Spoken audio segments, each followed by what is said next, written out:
Ladies and gentlemen, this is a pre-boarding call only for Air Creebec Flight 927. On behalf of Air Creebec, I'd like to welcome you aboard Flight 927, now departing for Shibamore. Flight time to Shibamore will be approximately 1 hour, 5 minutes. I grew up along the shores of Rupert River here, and I was sent to Indian Residential School.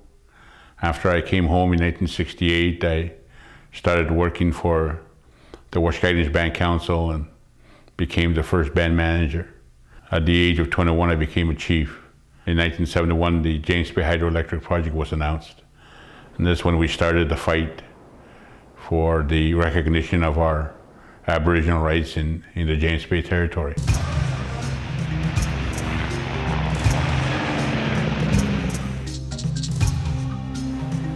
I sat across the table from men who were ministers and deputy ministers and bureaucrats in both governments, in both the provincial government and the federal government, that said to me, "You have no rights.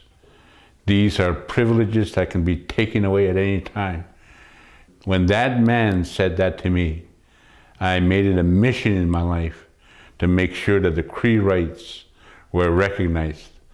And those rights, since they are in the Canadian Constitution, can never be taken away.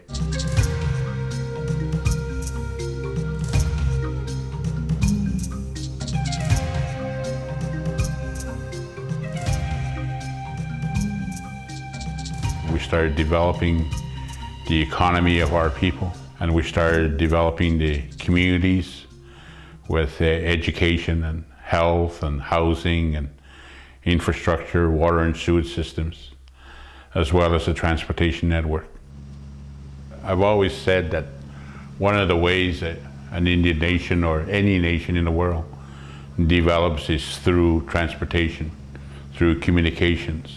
So we negotiated with the Government of Canada to build the airports, and after the airports were built, we went after to get an air permit.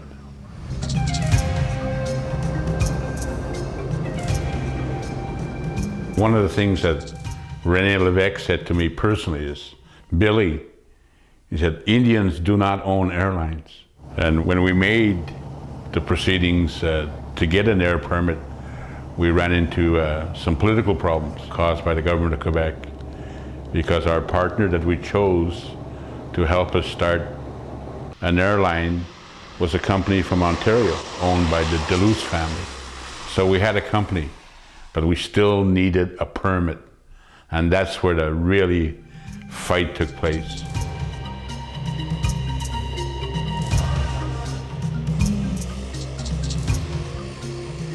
After the signing of the James Bay Agreement in 1975, the Cree Board of Compensation was created, and I was elected as chairman of that.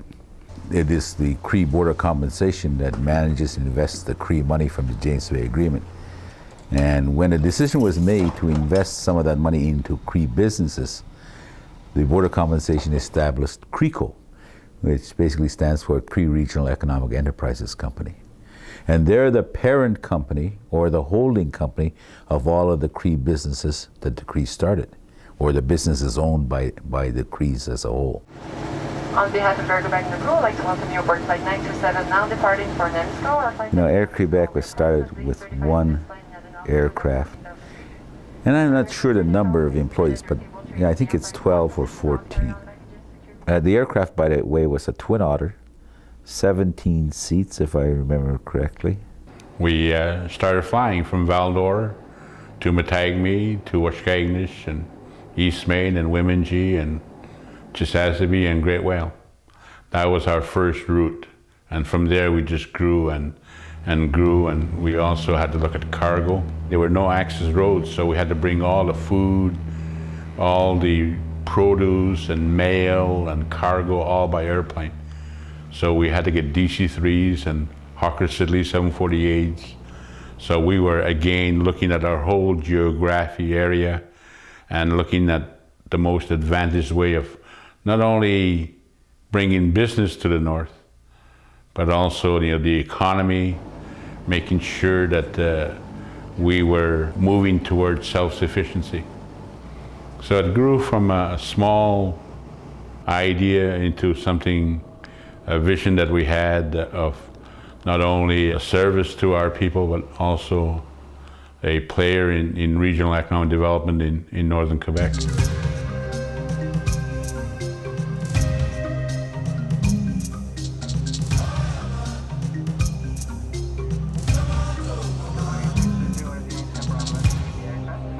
One of the best situations of Air Creebec is right there in Val-d'Or.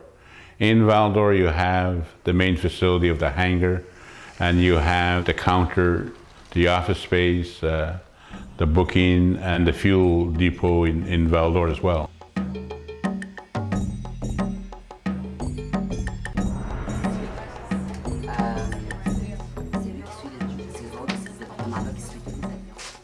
The reservations department really is for Air Creebec scheduled flights.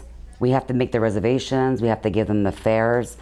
People call in to find out what time our flights are, how the weather is. If we have a counter agent anywhere on the Air Creebec system that needs help with a file, we're there to help them at the same time. She's trying to put her ticket number in and she can't because it's saying check continuity. Air Creebec was started to provide services for the Cree communities in Quebec.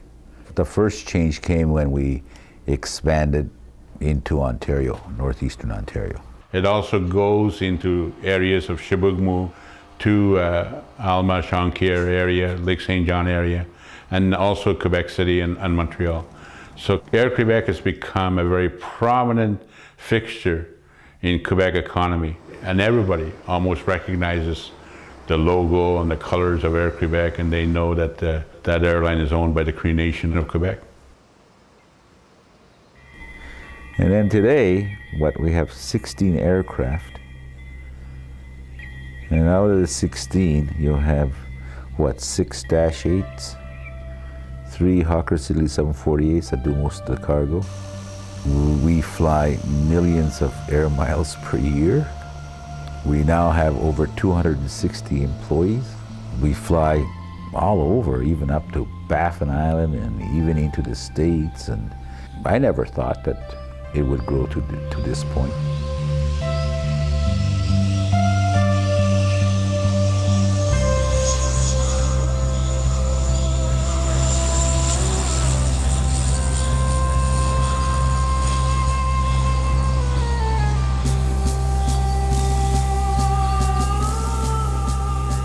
When I first started, even the Cree people would talk about Air Creebec as if it wasn't their company.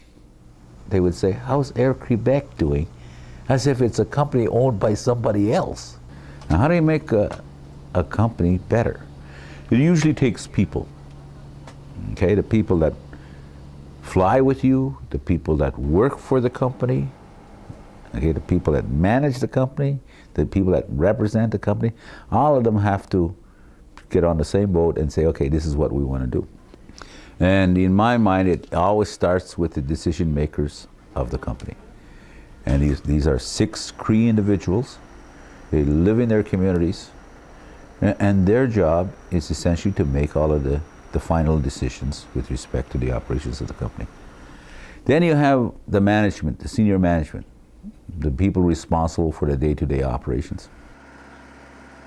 Working as a chief dispatcher for Air Creebec, it's quite a challenge in some days to coordinate the movement of all of our aircrafts and coordinate with the pilots, flight attendants, and keep everybody advised of the movement of the aircrafts. And then after it's the employees, we wanted to create a working environment for the employees where they'll be proud to work here. Hey, this is a great company. I like working here. Proud to work here.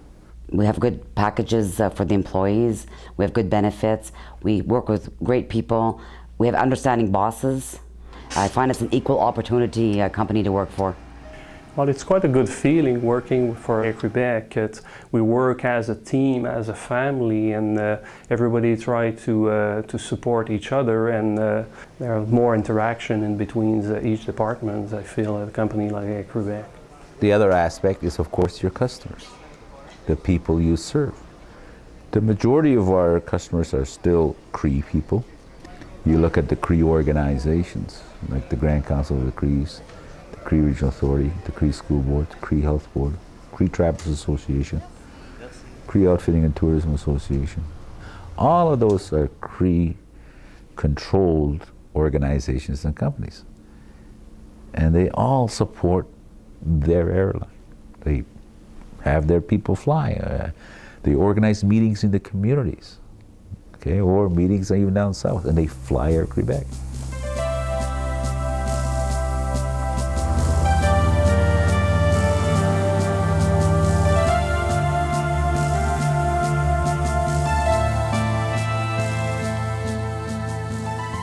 We operate turboprop aircraft. It's a selection that Air Creebec did because we're operating on short runways and also we're operating short legs most of the time. The flight stops in all the communities up north and coming down also. Yes, a lot of people are very surprised because you don't see that very often. We call them legs, with that many legs on them. Yes, they are surprised.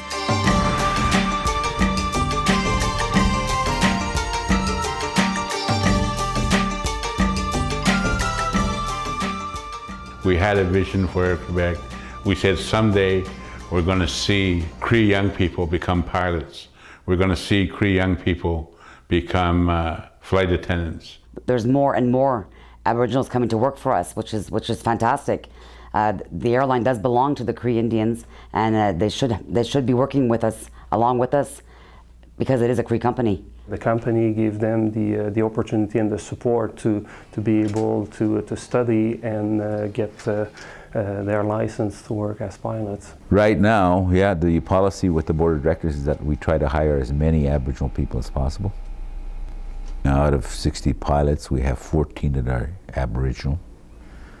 Of the 14 that are Aboriginal, 3 are Aboriginal women, and I'm proud of that. There was a young lady from this community. She went to flight attendant school, and one day I happened to be flying down to Montreal, and she was a flight attendant.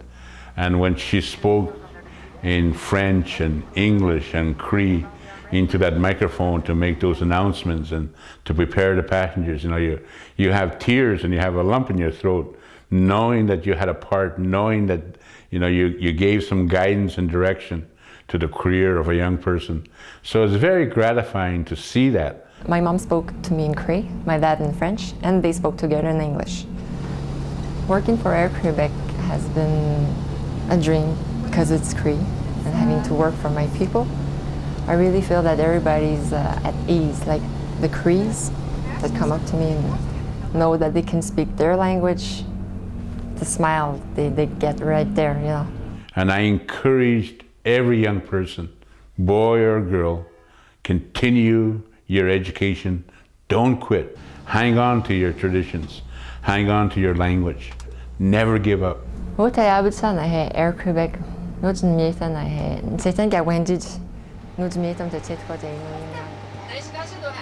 kids, which is always funny, once they see me speak in Cree, well, with my blonde hair, is kind of amazing for them, like, there's something wrong in the picture here.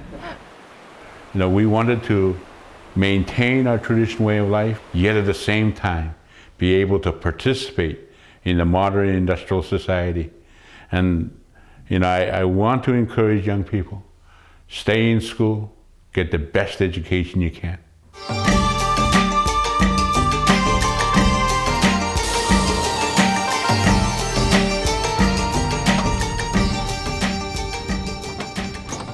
Fuel-wise, I think Air Creebec also has to go into respect to more environment friendly, looking at more fuel efficient aircraft, because it is expensive to travel in the north. Landing fees or airport fees, security fees, taxes, all of that is out of our control. And when somebody looks at a ticket, sometimes they say, well, you guys did increase your rates. And we say, well, no. For 6 years now, they have not raised the airfares. It already costs a lot of money to fly. Let's try to keep it down, maybe not reduce it, but keep it level. What we've done is instead has gone after other work to increase our revenues, to offset what we didn't increase. That's one of the keys to the success of Air Creebec is mixing up your source of revenues is we have passengers from the scheduled services, we have freight and cargo, we have charters, we have contracts. You know, Winnebago Health Board over in Ontario, SCBJ over here in Quebec, the Department of Justice here in Quebec, Northern Stores, De Beers Canada over in Ontario. It's a good mix of good source, steady flow of revenues, that type of thing.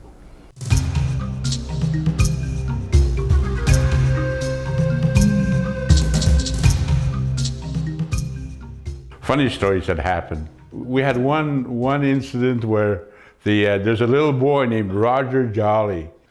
And his mother was being medevaced and flown to the hospital in Val-d'Or, and the mother couldn't wait. The baby wanted to come out, and the baby was born on the airplane. So little Roger is still doing well and still getting his free passes.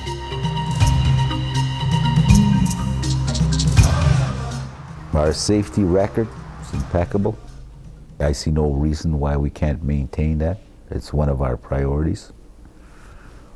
And hey, yeah, I expect 25 years from now, Air Creebec will still be flying, be bigger, better. If you can have a vision of where you are going, and then that's the vision, that's the dream. Never fear the dream. Never fear to have a vision. Never fear to have goals.